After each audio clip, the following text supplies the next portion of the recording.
అదే RTV app వార్తల్ని క్షణాల్లో చదివే అవకాశం ఉంటుంది. ఒక న్యూస్ పేపర్, ఒక టెలివిజన్ ఛానల్ మీ చేతుల్లో ఎప్పుడూ ఉంటాయి. ఆర్టీవీకి స్వాగతం. నేను మీ శ్రీనివాస్.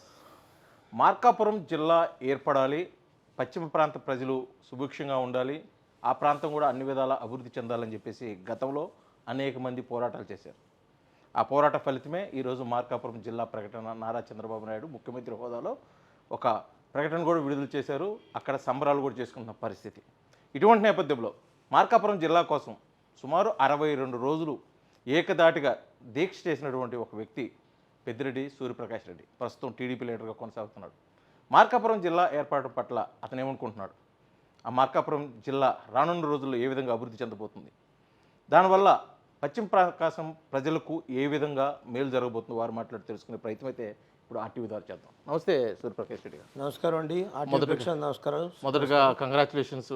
మీరు చాలా రోజులు మీలాంటి వాళ్ళు చాలామంది కలుపుకొని ఒక థ్యాంక్ యూ అండి చేయటం వల్ల కూడా, అంటే ఒక యుద్ధం చేశారని చెప్పుకోవచ్చు ఒక రకంగా. ఆ యుద్ధం చేయటం వల్ల కూడా ఈరోజు మార్కాపురం జిల్లా ఏర్పడింది. అసలు ఎలా ఫీల్ అవుతున్నారు?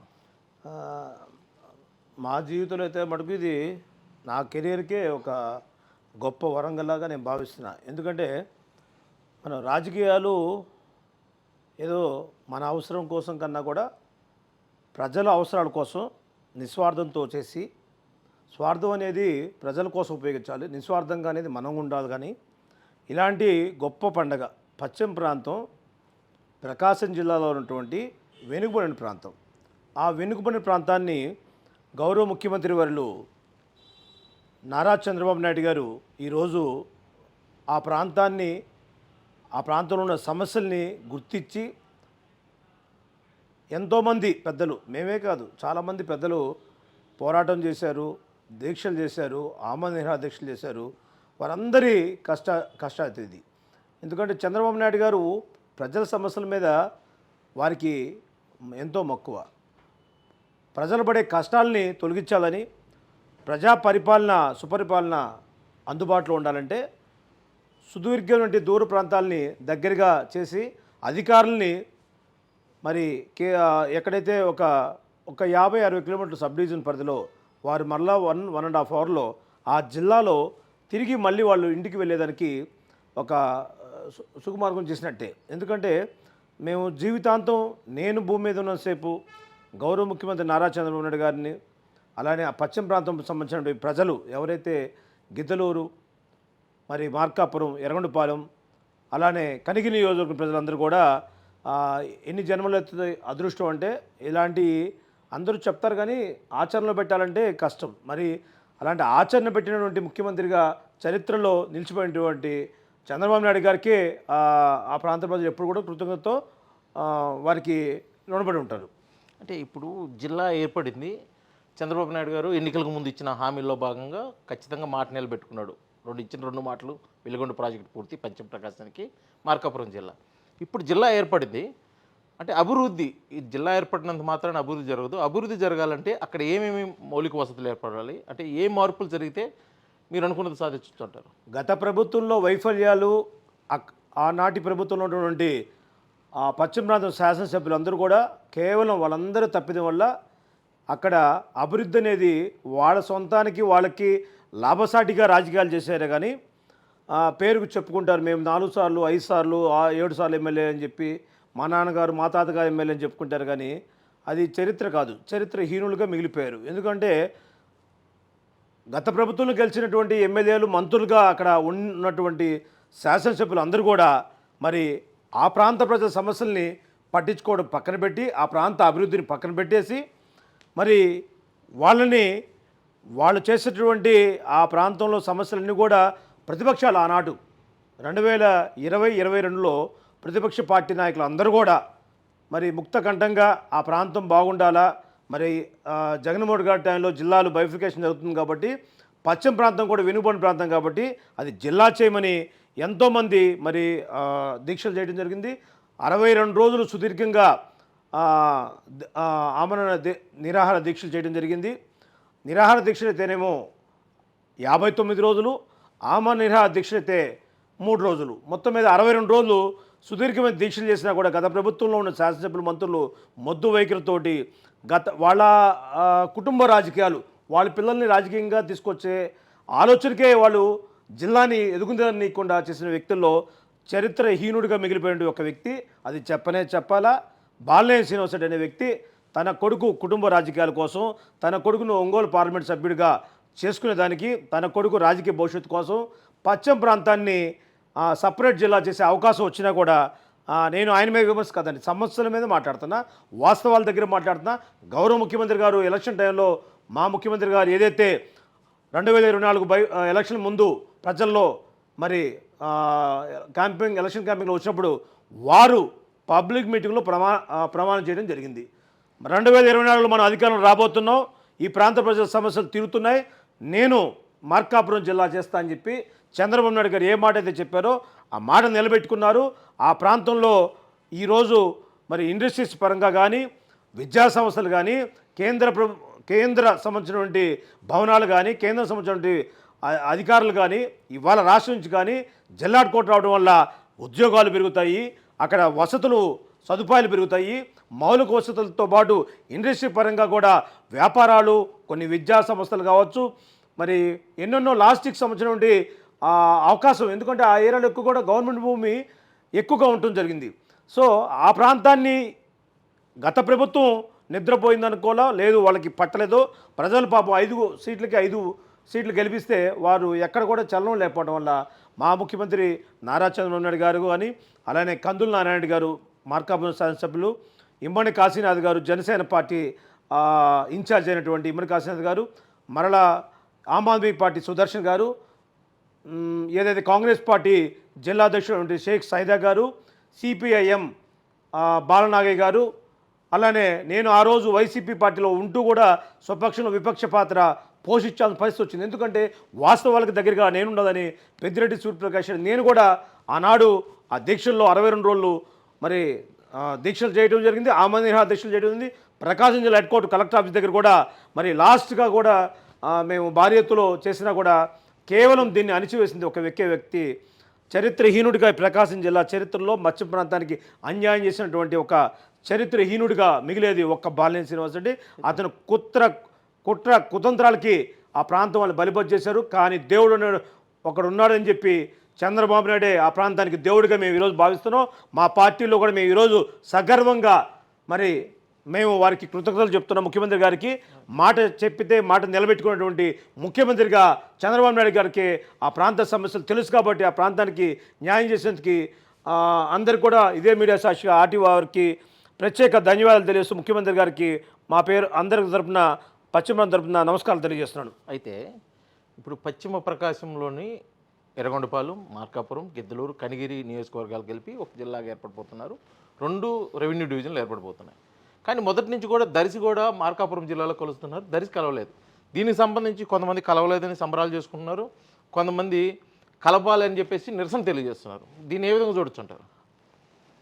అక్కడ మార్కాపురం అనేది ఆర్డీఓ సబ్ డివిజన్ ఇప్పుడు పెట్టింది కాదు, దాదాపు ఒంగోలు పార్లమెంట్ లేని టైంలోనే మార్కాపురం పార్లమెంట్ ఉంది. సో అక్కడ Markapuram sub division sub collector office అయింది. సబ్ కలెక్టర్ ఈరోజు ఐఏఎస్ ఆఫీసర్లు మరి అక్కడ జాబ్ చేస్తున్నారు. అలానే ఇప్పుడు ఏదైతే అద్దంకి సబ్ డివిజన్ ఎప్పుడో సబ్ డివిజన్ కావాల్సింది రెవెన్యూ పరంగా చాలా పెద్దది.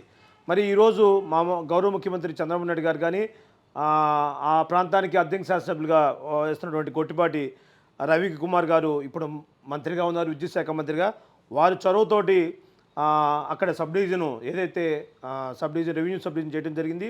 దానిలోనే ఈ దర్శి సబ్ డివిజన్లో అద్దంకి సబ్ డివిజన్లో దర్శి కాన్స్టిట్యున్సీ ఉంటుంది కాబట్టి మళ్ళీ భౌగోళికంగా మళ్ళీ అన్ని ఇబ్బందులు రెవెన్యూ పరంగా కావచ్చు, మరి లాండ్ ఆర్డర్ పరంగా కావచ్చు, అక్కడ ఉన్నటువంటి సమస్యలు కొన్ని ఉత్పన్నమయ్యే అవకాశం ఉందని చెప్పి వాటి మీద పరిశీలించి దర్శి కాన్స్టిట్యున్సీ ప్రకాశం జిల్లాలో కలపడం జరిగింది. అయితే ఇప్పుడు మళ్ళీ ఇంకొక పెద్ద సమస్య వచ్చి పడుతుంది. మార్కాపురం జిల్లా ఏర్పడింది, కానీ అక్కడ కొన్ని భౌగోళికమైన సమస్యలకి మరొకసారి పునరాలోచించాలని చెప్పేసి చాలామంది కూడా తెర మీదకి వస్తున్న పరిస్థితి. అదేంటంటే ముఖ్యంగా శ్రీశైలాన్ని మార్కాపురంలో కలపాలన్నది ఒకటి, వెలుగొండ టన్నెల్ అంటే టన్నెల్ ఎండింగ్ ఏదైతే ఉందంటే నీళ్లు ఎక్కడి నుంచి వస్తున్నాయో అంటే రాబోయే రోజుల్లో వెలుగొండకు సంబంధించి నీటి సమస్య ఏ విధంగా ఉండకుండా జిల్లాల మధ్య విభేదాలు లేకుండా ఉండేదానికోసం అది కూడా పూర్తిగా మార్కాపురం జిల్లాలో కలిపితే పూర్తిగా ఈ సమస్య పరిష్కారం అవుతుందని చెప్పేసి చాలామంది భావిస్తున్నారు. దానికి మీరే ఉంటారు. వాస్తవం మీరు చెప్పింది. శ్రీశైలం అనేది ఆ కాన్స్టిట్యున్సీ మార్కాపురం జిల్లా కలవడం వల్ల వారికి దూరంగా ఇప్పుడు జిల్లాలు చిన్న చిన్న జిల్లాలు చేస్తుందే అధికారులు ప్రజలకు అందుబాటులో ఉండాలని, సమస్యల పట్ల జిల్లాకి హెడ్ క్వార్టర్ వచ్చినప్పుడు సుదీర్ఘ ప్రాంతాల నుంచి వచ్చిన వారికి లాంగ్ అవడం వల్ల వాళ్ళకు ఒక 4-5 అవర్స్ టైం పడుతుంది. కాబట్టి అలాంటి పరిపాలన వికేంద్రీకరణ భాగంగా మరి ఈ చిన్న జిల్లాలు చేయడం జరుగుతుంది. శ్రీశైలం నియోజకవర్గం ఎప్పటికైనా కలిపితే కూడా మంచిదని, దీని మీద కూడా మా ప్రభుత్వం తరపున కానీ ఆ ప్రాంతం వాస్తువులు కానీ అందరూ కూడా ఇంకొక చెప్పడానికి వాళ్ళు కూడా ఈ గతంలో కూడా చెప్పిన్నారు శ్రీశైలం కలపమని. కొన్ని అనివార్య కారణాల వల్ల మరి ముఖ్యమంత్రి గారు దీన్ని మేము పరిశీలిస్తారు. అక్కడ నుండి గౌరవ శాసనసభ్యులు శ్రీశైలం వారు కానీ మార్కాపురం శాసనసభ్యులు కందునాయుడు గారు కానీ వీరు కూడా అడిగున్నారు ముఖ్యమంత్రి గారిని. అది ఎప్పటికైనా శ్రీశైలంలో కలిపితేనే మంచిదని మా అందరి అభిప్రాయం. టైం వచ్చినప్పుడు అది కూడా కలుపుతారు ఆ డివిజన్ కూడా. అయితే ఇంకొక ప్రధానమైన సమస్య, అది సమస్యగా కూడా కాదు, మీలాంటి వాళ్ళకి కొద్దిగా లబ్ధి చేకూర్చవచ్చు.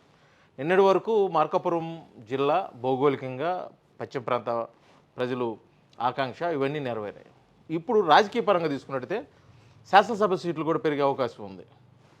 దీన్ని ఎలా చూడొచ్చు అంటారు రాజకీయంగా? అంటే ముఖ్యంగా మీలాంటి వాళ్ళు శాసనసభ పోటీ కోసం అని చెప్పేసి గతంలో మార్కాపురం నుంచి పోటీ కోసం చాలా ప్రయత్నం చేశారు పెద్దిరెడ్డి సూర్యప్రకాష్ రెడ్డి. అలాంటి మీలాంటి వాళ్ళ కోసం ఇది ఒక సువర్ణ అవకాశంగా చూడొచ్చు అంటారా, లేకపోతే ఇంకా మరేదైనా కోణం ఉందని మీరు భావిస్తున్నారు?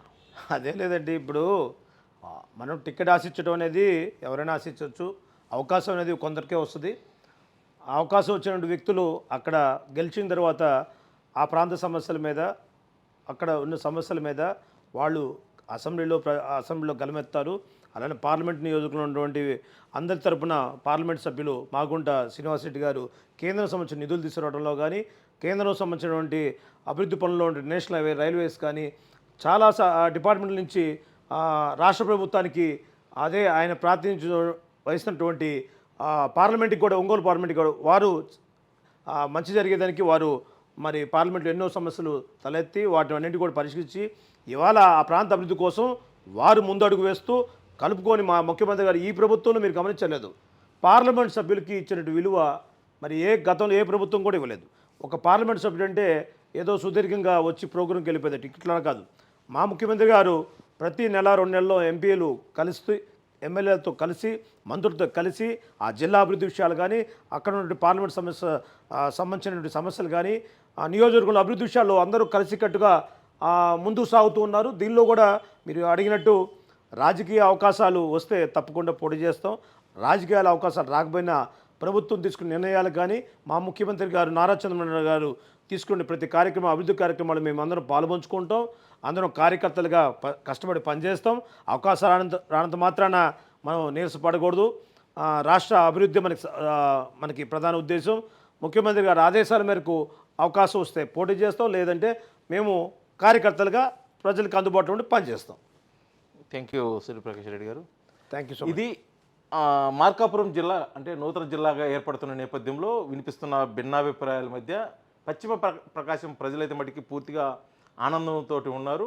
ఎందుకంటే వారు దీర్ఘకాలంగా ఉన్న అనేక సమస్యలు, వలసలు అయితేమి, అదేవిధంగా నిరుద్యోగ సమస్య అయితేమి, ఉపాధి అవకాశాలు అయితేమి, భౌగోళికంగా అభివృద్ధి చెందడం విషయమే, అనేక విషయాల్లో వారైతే చాలా ఆనందంగా ఉన్నారు. కాబట్టి ఇది పూర్తిగా నారా చంద్రబాబు నాయుడు గారు ఇచ్చినటువంటి మాటని నిలబెట్టుకునే క్రమంలో మార్కాపురం జిల్లాని ప్రకటించడం చాలా సంతోషంగా ఉంది. అదేవిధంగా ఉన్న చిన్న చిన్న సమస్యలు కూడా తొలగిస్తూ భౌగోళికంగా ఒక రూపురేఖలు ఏర్పడితే రాబోయే రోజుల్లో మార్కాపురం అభివృద్ధిని ఎవరు అడ్డుకోలేరు. దీనికి పూర్తిగా కూడా నారా చంద్రబాబు నాయుడుకే ఈ ఘనత అయితే దక్కుతుందని చెప్పేసి కూడా పెద్దిరెడ్డి సూర్యప్రకాష్ రెడ్డి గారు అయితే తెలియజేస్తున్న పరిస్థితి ఇక్కడ కనిపిస్తుంది. వీడియో జర్నలిస్ట్ లక్ష్మణ్తో శ్రీనివాస్, ఆర్టీవీ, ఒంగోలు, ప్రకాశం జిల్లా. తెలుగులో న్యూస్ కి ఫాస్టెస్ట్ యాప్ ఇప్పుడు టోటలీ న్యూ అవతార్లో జస్ట్ 5 seconds లో కంప్లీట్ న్యూస్. సోషల్ మీడియాలో ట్రెండ్స్ కి one stop solution. Live TV app voice search option తో ఇప్పుడే డౌన్లోడ్ చేయండి లేదా అప్డేట్ అయిపోండి. యాప్ లింక్ డిస్క్రిప్షన్ లో ఉంది.